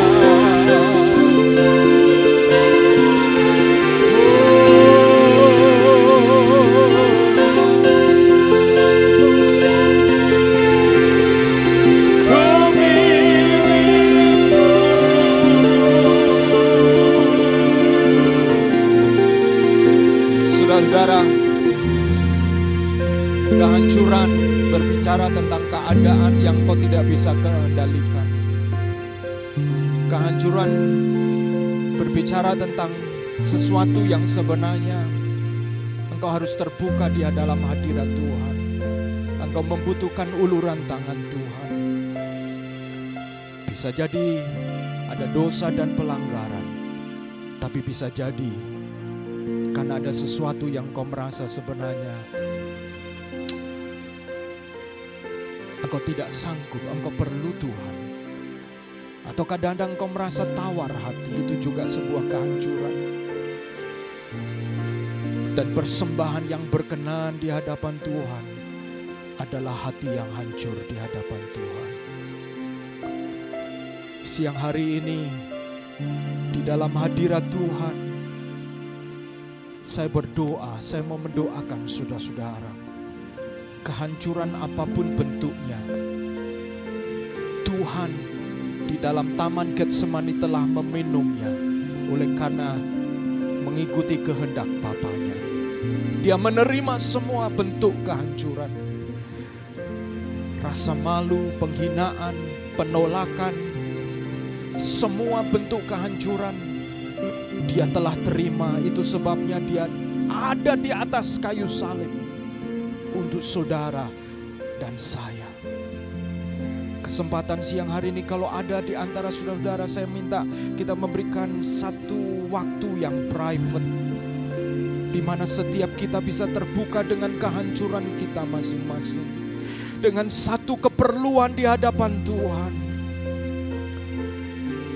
Saudara datang kepada Tuhan, mengaku apa adanya di hadapan Dia. Ketika engkau mengaku, di sanalah anugerah Tuhan bekerja. Di sanalah kekuatan, sukacita, kemurahan Tuhan dinyatakan. Siang hari ini kalau ada di antara saudara-saudara yang mau terbuka dengan kehancuranmu, apapun itu bentuknya, jangan takut untuk engkau terbuka di hadapan Tuhan. Seperti Daud dengan mengatakan, ya Tuhan. Seperti wanita yang sakit pendarahan, yang menjamah jubah Yesus, dia menghampiri Yesus dengan kehancuran.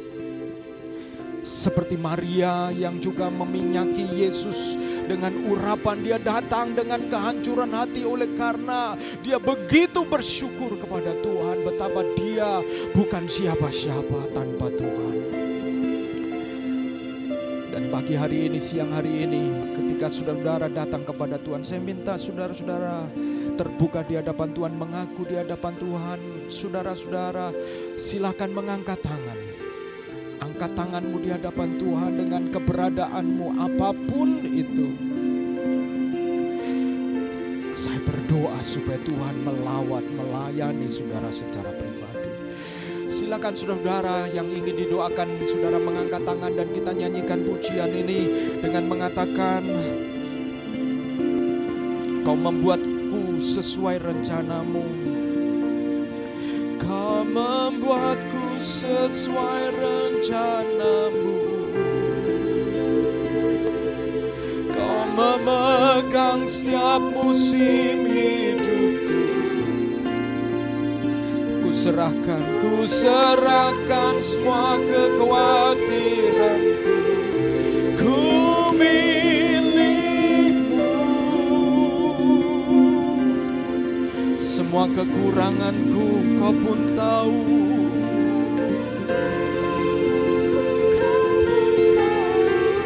Tetap Kau pandang. Amin, haleluya. Oh, ku angkat tanganku dan berseru, ku milikmu. I am yours, kita nyanyikan ini sebagai doa kita. I am yours, now forever. In your grace, I surrender. You are mine, now forever. I'm alive in your wonder. I am yours. Amen. Haleluya, haleluya. Kami berserah kepadamu Tuhan. Kami terbuka di hadapanmu Tuhan.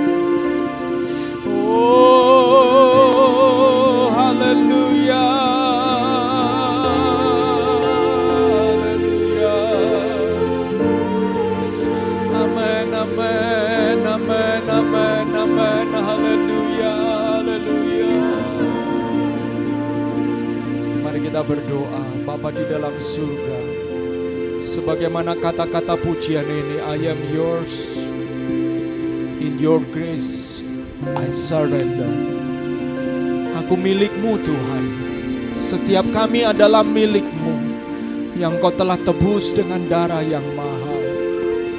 Dan sekali lagi di dalam anugerah-Mu, kami terbuka di hadapan-Mu. Kami berserah di hadapan-Mu. Tuhan, Engkau menilik setiap hati kami masing-masing.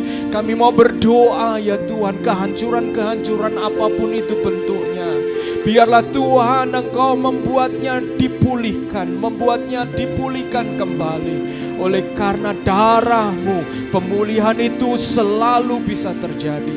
Kami mau berdoa ya Tuhan, Engkau menolong setiap jemaat-Mu, setiap kami. Apapun kami ya Tuhan, apapun yang sedang kami bawa di hadapan-Mu, biarlah Tuhan Engkau menolong. Keterbukaan adalah awal dari segala pemulihan. Ajar kami ketika kami terbuka mengaku di hadapan-Mu, kami tidak menambahkan embel-embel dengan menyalahkan keadaan, menyalahkan keluarga, menyalahkan orang tua, menyalahkan semua yang di sekitar kami. Kami hanya perlu Engkau saja Tuhan. mau berdoa supaya Tuhan Engkau menolong kami. Terima kasih ya Tuhan, hamba-Mu berdoa secara khusus. Engkau yang lebih tahu, mengenal setiap kebutuhan kami masing-masing, kehancuran kami masing-masing. Tetapi biarlah oleh tangan-Mu yang penuh dengan kasih, Engkau kembali membentuk sesuai dengan rencana-Mu. Biarlah rancangan-Mu jadi, kehendak-Mu jadi di hidup kami sebagaimana di surga. Demi nama Yesus Kristus kami bersyukur dan berdoa. Amin. Puji Tuhan, silakan duduk kembali. Saya serahkan kepada Kli untuk menyampaikan pengumuman. Haleluya.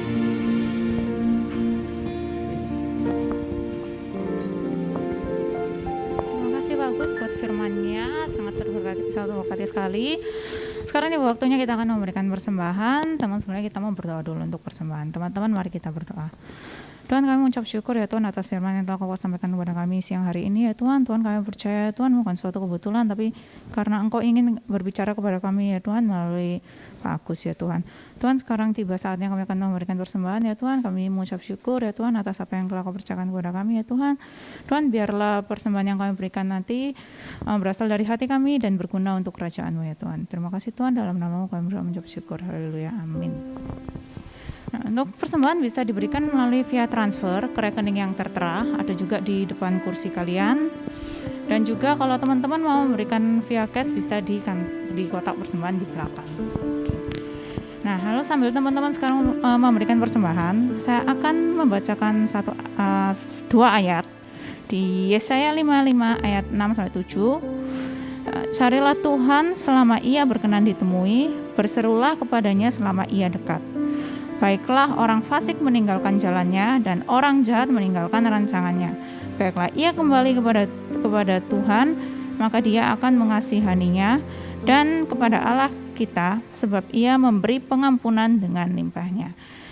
Nah, ini kayak sedikit relate sama di khotbah Pak Agus, kayak biarlah kita meninggalkan jalan, ini mengingatkan kita untuk meninggalkan jalan yang mungkin nggak berkenan gitu di hadapan Tuhan, atau mungkin dulunya kita seperti itu tapi sudah diampuni, ya biarlah kita terus berada di dalam pengampunan Tuhan itu.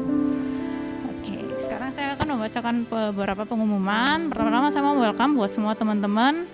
Saya welcome, terima kasih untuk kehadirannya, terima kasih juga teman-teman mungkin yang hari ini sudah datang on time, terima kasih, kita sangat mengapresiasi, kita kasih tepuk tangan yuk. Terima kasih banyak. Saya juga mau menyapa teman-teman yang menonton secara online. Thank you sudah join, dan jangan lupa minggu depan ibadah akan diadakan seperti biasa di tempat ini jam 10 di kabinet lantai 3. Kabinetnya udah ganti ya. Jadi Republic Hair Studio di depannya Loop, di tempat ini jam 10 pagi. Jadi masih jam 10 pagi ibadah untuk minggu depan. Dan lalu di hari Selasa kita akan ada Moment of Restoration yang akan diadakan secara online jam 7:30. Hari Kamisnya kita akan ada KTB kita sudah onsite ya, tapi mungkin ada beberapa yang masih online, yang masih hybrid. Nah, KTB kita diadakan dari hari Kamis jam 7. Jadi saya mau encourage teman-teman untuk join KTB, dan teman-teman yang mau join bisa kontak teman-teman kita yang sudah join KTB. KTB kita ada di 34, KTB Barat 1 dan 3 digabung, terus KTB Barat 2 dan KTB Timur. Jadi buat teman-teman yang mau join bisa kontak teman-teman kita yang sudah join. Dan lalu berkaitan dengan Paskah, nggak kerasa sebentar lagi sudah Paskah, kita akan memiliki kegerakan yaitu No Greater Love. Nah itu nanti mungkin selengkapnya bisa dijelaskan oleh Pak Agus untuk pergerakan Paskah ini. Oke, dan sebenarnya minggu ini ada teman kita yang berulang tahun tapi tidak hadir, ada C. Olive. Jadi kalau misalnya C. Olive hadir kita bisa berdoa bersama. Oh ya, ada KTB mahasiswa juga di hari Jumat yang baru. Ya, di hari Jumat, jadi tenggat KTB mahasiswa sudah berjalan dengan baik. Dan teman-teman mungkin yang teman-teman mahasiswa mau join KTB-nya bisa join di hari Jumat jam 6. Oke, sekian pengumuman, saya kembalikan kepada Pak Agus. Terima kasih Kli. Ya, sidang jemaat yang saya kasih, saudara-saudaraku, kita akan seperti yang saya sampaikan di dalam khotbah tadi, bahwa kekristenan tanpa salib dan kebangkitan tidak mungkin ada kekristenan. Itu sebabnya kita akan membangun iman kita, dan di dalam Paskah ini, momen Prapaskah, kita akan memanfaatkan untuk kita mengambil waktu ya. Jadi mulai besok tanggal 20 hari Senin. Jadi sebenarnya kita bagi menjadi 4 minggu, saudara-saudara, di mana minggu pertama itu besok tanggal 20 itu adalah dealing dengan diri kita. Bagaimana manusia kita berhubungan dengan diri kita, segala sesuatu yang mengenai diri kita. Makanya khotbah pagi ini berhubungan dengan keterbukaan kita, ya, siapa diri kita dengan diri kita. Kita bereskan diri kita dulu di minggu yang pertama ini, saudara-saudara, ambil waktu saudara-saudara untuk kita memulai dari diri kita. Kita dilahirkan di dunia ini, kita tidak pernah bisa memilih orang tua mana kita dilahirkan, kita tidak pernah bisa memilih dari suku apa, di dunia mana, kita nggak pernah bisa memilih. Tetapi Tuhan izinkan kita dilahirkan, dan ketika kita ada di dalam Kristus, rencana Kristus yang jadi, rencana Allah yang jadi. Dan untuk itu kita akan, mungkin kita dealing juga dengan masa lalu kita. Ada orang-orang yang terus bergumul dihantui oleh masa lalu. Ada orang yang terus bergumul untuk bisa menerima dirinya sendiri.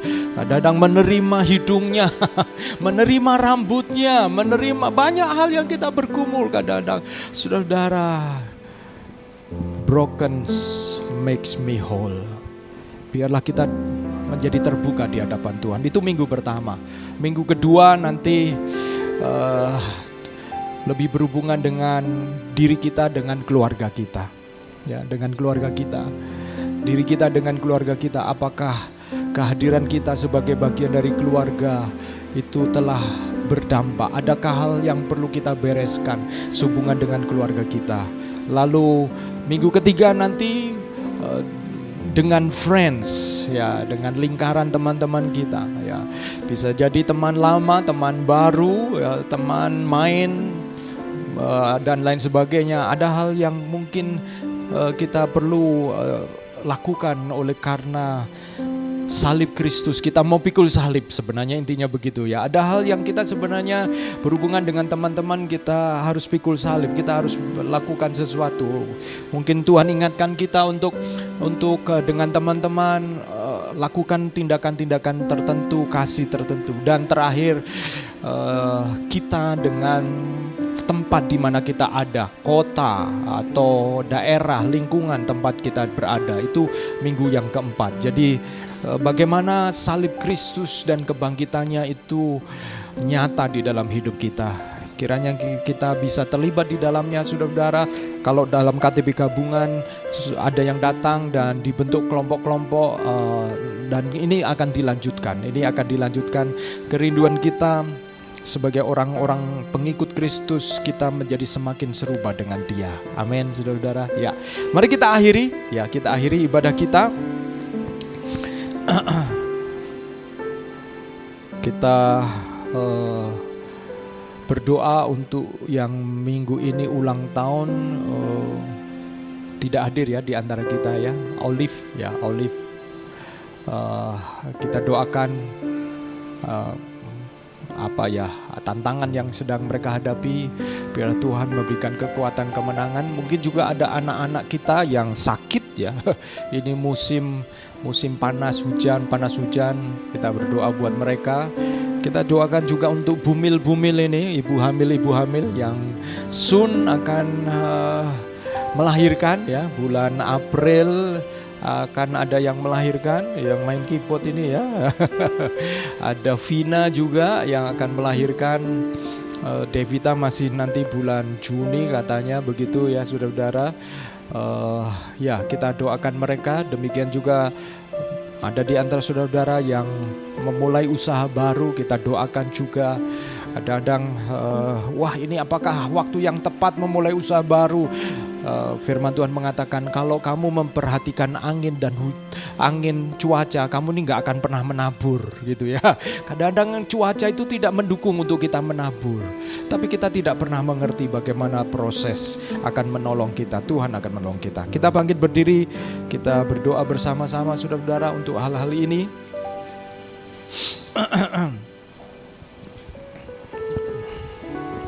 Ya, kita akan berdoa. Kita doakan untuk tadi Olive yang berulang tahun. Kita doakan mereka yang sedang mengandung, Kita doakan juga anak-anak kita, ya, orang tua. Mungkin tahun ini anaknya akan masuk ke level yang baru di dalam pendidikan, ya. Kadang-kadang ada anak-anak yang mulai harus dilepas mandiri, gak gampang. Saya ingat dulu waktu Axel Kevin dilepas untuk tidur sendiri, terpisah dari kami itu, waduh ya, prosesnya lama, dikasih reward nggak mempan, akhirnya punishment saudara. Kan kasih bintang, kalau 5 bintang kamu 5 hari malam ini bisa tidur sendiri, nanti bisa ditukar bintangnya. 1 kali sudah berhasil 5 bintang, malam-malam hari yang ke-6 nggak bisa tidur, dikit-dikit masuk ke kamar kami, Pak ada nyamuk, Pak mau minum, Pak ini, sampai malam saya sampai kehilangan kesabaran. Dan kalau ingat itu saudara, kadang-kadang saya menyesal, ya, kenapa saya berikan punishment, kurang sabar saya bilang. Tapi saudara, kadang-kadang kita orang tua ini, ya saudara, gimana, kapan mengelus, kapan mencubit, itu kadang-kadang gak gampang saudara. Kita doakan orang-orang tua supaya Tuhan berikan hikmat untuk dapat mendidik anak-anak dengan baik, ya. Mari kita berdoa. Saya minta tolong Ibu Lili bisa maju ke depan mendoakan hal-hal ini, ya. Berdoa untuk Olive juga bersama dengan keluarga Stefan, ya. Tuhan tolong apa yang sedang mereka hadapi, biarlah Tuhan memberikan kemenangan. Mari kita berdoa. Tuhan, kami bersyukur kepadamu ya Tuhan, karena Engkau sudah hadir dalam ibadah kami pada siang hari ini ya Tuhan. Kami juga mau berdoa untuk Olive yang berulang tahun dalam minggu ini. Tuhan, kami berdoa biarlah Engkau memberkati Olive Tuhan, apa yang menjadi kerinduan hatinya, biarlah Tuhan Engkau memberikannya ya Tuhan. Karena kami percaya, setiap orang yang percaya dan berharap kepadamu ya Tuhan, Engkau akan melindungi dan Engkau akan menolong mereka ya Tuhan, menetapkan setiap langkah-langkah mereka. Sekalipun orang benar itu jatuh, mereka tidak akan tergeletak, sebab tangan Tuhan yang menopang mereka. Kiranya Olive selalu mengalami kasih setia Tuhan, Amen. penopangan tangan Tuhan di dalam Amen. kehidupannya. Berkati keluarganya Tuhan, Haleluya. bersama dengan Stefan, anak-anaknya, Miguel, Sherry dan Selby ya Tuhan. Terima kasih Tuhan, kami juga menyerahkan semua jemaat yang Ya, hadir pada Tuhan pagi hari ini Yesus. Tuhan. Engkau memberkati mereka ya Tuhan, apa yang menjadi pergumulan mereka. Yesus. Tuhan, biarlah Engkau nyata, Engkau hidup di dalam kehidupan mereka ya Tuhan. Kami Haleluya. berdoa untuk setiap ibu-ibu yang sedang mengandung, yang akan melahirkan. Tuhan juga Engkau menolong dalam semua proses Tuhan. Engkau menjaga dan melindungi, berikan pertumbuhan yang baik Amen. untuk Amen. bayi yang dikandung ya Tuhan. Amen. Sehingga mereka boleh melahirkan bayi yang sempurna. Oleh karena Tuhan, Engkau yang menciptakan, Engkau yang telah mempercayakan bayi itu untuk keluarga mereka. Terima kasih Tuhan, Engkau memberkati pekerjaan daripada setiap jemaat-Mu Tuhan. Ya, Tuhan. Apa yang mereka kerjakan, Engkau membuatnya berhasil ya Tuhan. Amen, Dan biar amen, Tuhan amen. dipermuliakan di dalam kehidupan mereka. Demikian juga setiap mahasiswa-mahasiswi yang sedang kuliah ya Tuhan, Engkau Haleluya, berkati studi Tuhan mereka ya Yesus. Tuhan. Engkau memberikan masa depan yang penuh harapan bagi mereka. Kami berdoa biarlah dimanapun kami berada, Tuhan memakai kami menjadi saksi-Mu, sehingga banyak orang mengenal Engkau, mengenal pengharapan di dalam Engkau dan keselamatan di dalam Engkau Yesus. Di dalam nama Yesus kami berdoa, amin. Saudaraku yang kekasih, angkatlah tanganmu dan terimalah berkat Tuhan. Tuhan menyinari engkau dengan wajah-Nya dan memberikan kepadamu damai sejahtera. Dan Tuhan menghadapkan wajah-Nya kepadamu dan memberikan engkau kekuatan yang baru untuk menanggung segala perkara di dalam Kristus yang memberikan kekuatan kepadamu. Terimalah berkat Tuhan. Diberkatilah rumah tanggamu, diberkatilah pekerjaanmu, diberkatilah studimu, diberkatilah hubungan-hubunganmu. Hai engkau orang tua, diberkatilah engkau yang mendidik anak-anakmu di dalam takut akan Tuhan. Diberkatilah pergumulanmu di dalam menolong anak-anakmu untuk bertumbuh dengan sehat di dalam segala bidang. Ada pergumulan-pergumulan yang tidak mudah. Tetapi percayalah bahwa kalau Tuhan memberikan kepadamu anak-anak yang ada di dalam rumahmu, Tuhan akan memberikan engkau kekuatan yang selalu baru untuk berjalan bersama dengan Tuhan Dan biarlah damai sejahtera Allah itu melingkupimu. Juga diberkatilah masa depanmu, diberkatilah engkau yang sedang memulai usaha baru.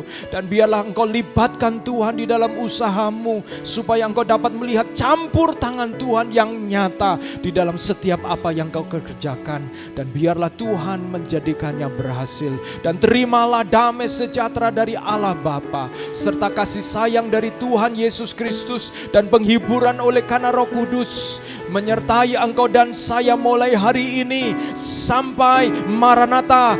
Yesus mendapati kita semua setia. Haleluya, amin. Jadikan aku indah yang kau pandang mulia, seturut karyamu di dalam hidupku. Ajarku berharap hanya kepadamu, amin. Taat dan setia kepadamu Tuhan. Jadikan aku indah yang kau pandang mulia, amin. Seturut karyamu di dalam hidupku. Ajarku berharap hanya kepadamu. Taat dan setia, taat dan setia, taat dan setia kepadamu Tuhan. Amin. Happy Sunday. Berikan salam satu dengan yang lain. God bless you all. Haleluya.